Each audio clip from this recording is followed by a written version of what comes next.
to take something that was, you're done.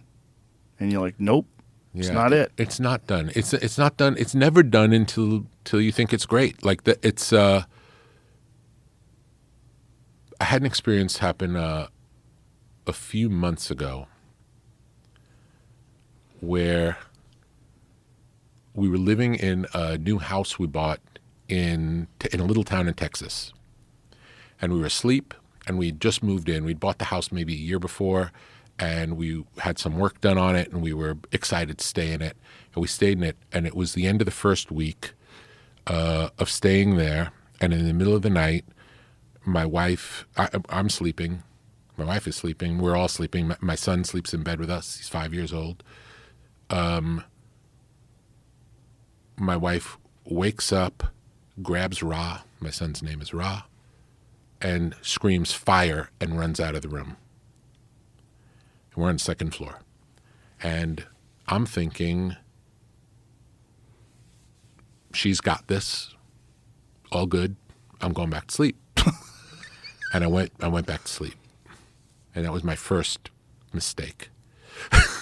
Then You went back to sleep after she screamed fire? Yes. Because I assumed, it's a little fire in the kitchen, she's going to put it out. What a bizarre assumption. Yeah, that's me. That was my assumption. She takes care of everything. I know she's going to handle it. Right. Nothing that would upset my sleep. I know she's got this. Right. She's very capable. So I go back to sleep. And then I hear her screaming for help from outside. That wakes me up. And I go to the window in the next room to tell her to stop screaming. Is she crazy? What are you doing? So I go to the window, open the window. I was like, stop screaming. What's going on? And she's like, fire, fire. And I said, where? She's like, the house. I said, where? The whole house. Jump. Now I'm like 15 feet up, and it's a brick floor.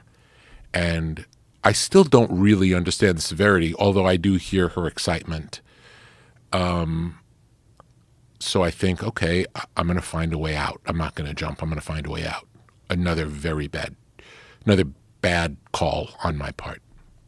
Go back into the house and open the door to where I think the stairs are, met with a ton of black smoke, go down on my hands and knees and start scampering towards the stairs, hit a wall.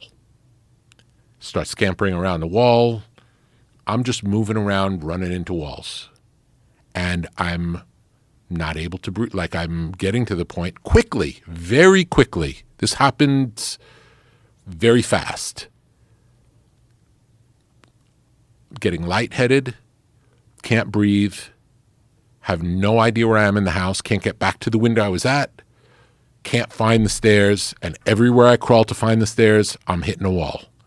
And I'm starting to lose consciousness. I don't know if I was losing consciousness, but I was definitely fading. And I had the thought, okay, I know Mudiel and Ra are outside. They're safe. Family's safe. And I'm so happy the book's done. Jesus Christ. Because the book is going to live on with whatever information I have. It's in the book. So I'm okay. This is going to be all right. Wow. And then I'm still scampering because crashing into wall. And then I end up on the whole opposite side of the house. No, not what I was going for at all. And I open a window, push out the screen. And by now, because Mudiel's been screaming for help the whole time, some neighbors came and they're outside and they're like, jump, it's going to hurt, but you'll live. And I'm so happy to be out the window and being able to breathe after not being able to breathe. It's like, no, I'm fine. And they're like, you're not fine. And it's like, no, I'm fine. I can breathe. And they're like, get out. And they tell me to climb onto a tree, and I climb out. I breathe a little bit first. But in my mind, I'm fine, because if you go from not being able to breathe, the world's a good place. So I climb out. I hang on to the tree, and at this point, they find like a 6-foot ladder. I'm 15 feet up. They bring the ladder around, they prop it up against the tree, and then these two neighbor guys climb up the ladder, and they grab my legs, and they like guide my legs down to the top of the ladder, and I make it out. And my pulse ox was 82 when I got out of the building. And then What's normal? 99, 98 pulse ox. You know pulse ox, don't you? Yeah. Yeah. It's like you want to be as close to 100 as possible. But I felt fine. Like I felt like I'm okay. And then I'm walking, and they're like, okay, we can't walk next to the house because the house is really burning. And they walked me out into the street, and then I said, okay, I have to sit down. And I just sat down in the middle of the street. It's in the middle of the night. Felt like 4 o'clock in the morning. And I sat there, and in 3 minutes, I watched this 100-year-old 2-story house completely burned to the ground, flames higher than the trees. It was insane. It was insane. Wow. The going back to sleep is so crazy. Yeah. That's the 100% the opposite of what I think my instincts would be. Yeah. Wow. So did she smell smoke? Did she see fire? She heard crackles and thought someone was in the house. So she heard what sounded like someone walking in the house.